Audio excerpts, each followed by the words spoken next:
America के अंदर कुछ डॉक्टर्स की टीम है जो इस बात के ऊपर रिसर्च कर रही है। आप लोग ने भी सुना होगा डॉक्टर रेमंड मूडी का नाम।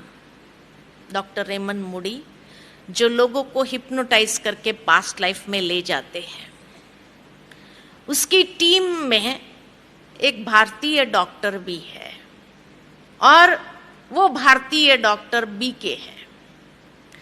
और उनकी टीम में ये डॉक्टर्स इसीलिए अलग अलग भाषाओं वाले उसने रखे हैं ताकि जब पास्ट लाइफ में ले जाते हैं और कई बार वो उस भाषा में बोलने लगते हैं तो क्या बोल रहे हैं पता नहीं चलता है।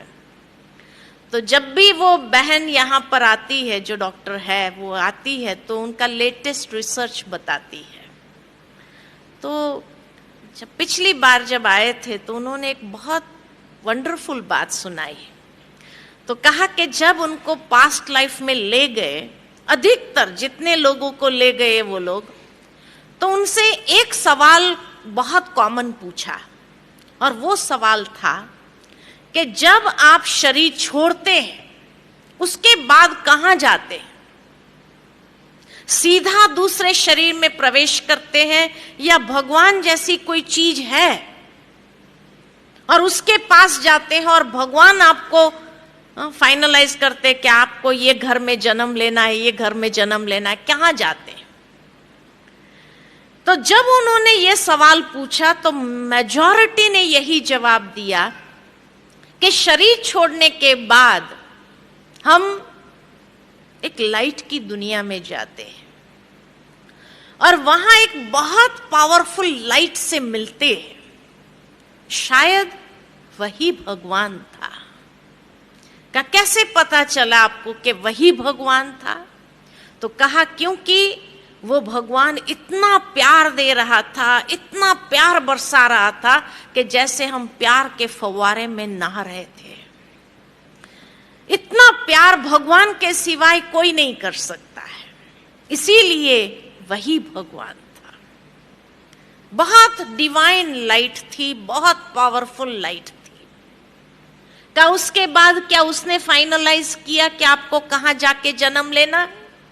का नहीं, भगवान फाइनलाइज नहीं करता है। का जब हम उस फवारे में नहा रहे होते हैं, प्यार ही प्यार जैसे बरसा रहे हैं भगवान, तो उस प्यार में जैसे हमारा शुद्धिकरण हो रहा होता है, हम बहुत क्लीन हो जाते, शुद्ध हो जाते हैं। और ऐसे शुद्ध जब हो जाते हैं, बहुत लाइट फील करते हैं, उसके बाद हमारे सामने हमारी जीवन यात्रा की एक फिल्म की तरह पूरी जीवन यात्रा हमारे सामने से गुजरती है। और इतनी शुद्ध अवस्था में होने के कारण, क्योंकि परमात्मा प्यार में जैसे हम इतने शुद्ध हो गए, तो जब वो फिल्म चलती है हमारे जीवन यात्रा की, तो एक एक कर्म को देख करके हमें लगता है ये कर्म मैंने किया, इतने बुरे कर्म किए, इतने लोगों को मैंने चीट किया, उतने लोगों के साथ मैंने ऐसा व्यवहार किया।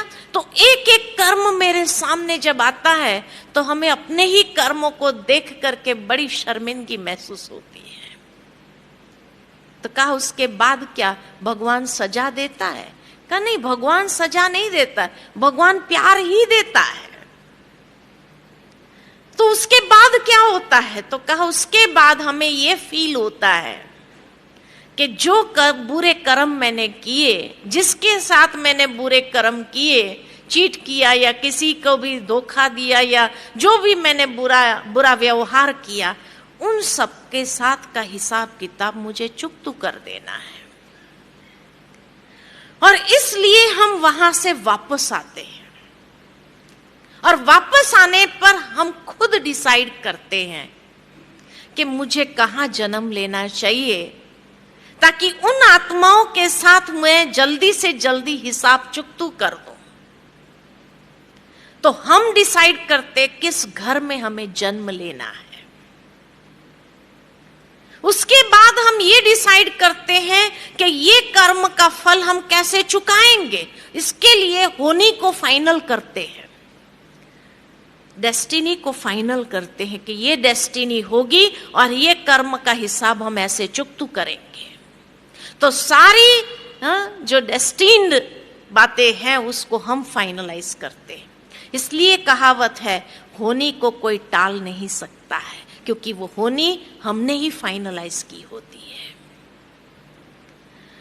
उसके बाद उन्होंने कहा, बहुत सटल बातें उन्होंने सुनाई और कहा उसके बाद जब होनी फाइनल हो जाती है, सारी होनियों को फाइनल कर देते हैं, उसके बाद हम ये भी फाइनलाइज करते हैं कि किस दिन हमारा जन्म होगा। तो जन्म की तारीख को फाइनलाइज करते हैं और उसके बाद ये भी हम फाइनलाइज करते हैं कि ये हिसाब चुकाने के लिए हमें कितने साल चाहिए। तो आयुष्य को फाइनलाइज करते कि भाई 5 साल चाहिए, 15 साल चाहिए, 50 साल चाहिए या 100 साल चाहिए, कितना साल मुझे चाहिए ये हिसाबों को चुकतू करने के लिए।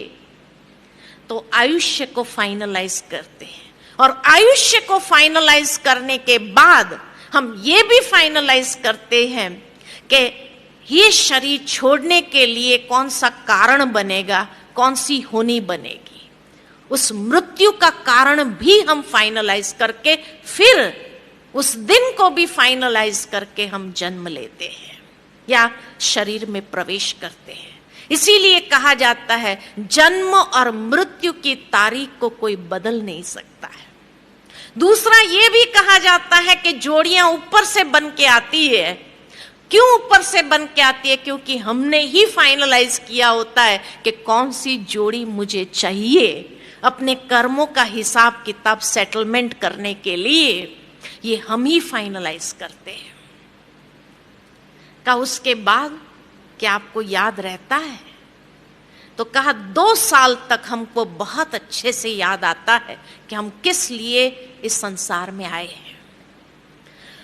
और उसके बाद जो जो व्यक्ति हमारे सामने आते हैं, हम उसी समय उनको जिसको दुख दिया होता है उनके सामने मुस्कुरा करके उनको सुख देने का प्रयत्न करते हैं।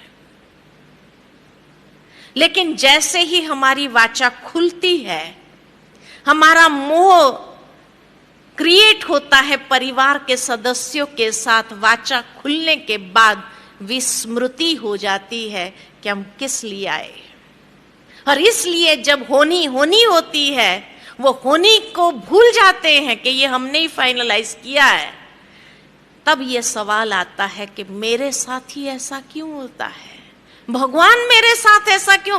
भगवान नहीं करता है, हमने खुद ने फाइनलाइज किया है। इतना गुह्य राज स्पष्ट हुआ है ये पास्ट लाइफ रिग्रेशन के माध्यम से।